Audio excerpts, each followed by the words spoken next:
श्रीयकान्ताय कल्याणनिधये निधयेतिनाम् श्रीवेङ्कटनिवासाय श्रीनिवासाय मङ्गलम्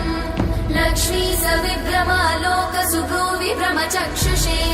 चक्षुषे सर्वलोकानां वेङ्कटेशाय मङ्गलम्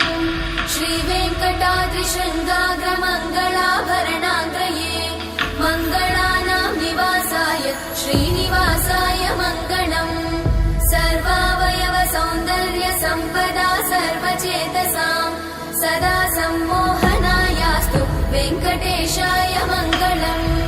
नित्याय निरवध्याय सत्यानन्दचिदात्मने सर्वान्तरात्मने श्रीमद् वेङ्कटेशाय मङ्गलम्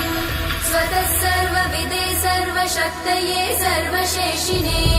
सुलभाय सुशीलाय वेङ्कटेशाय मङ्गलम्।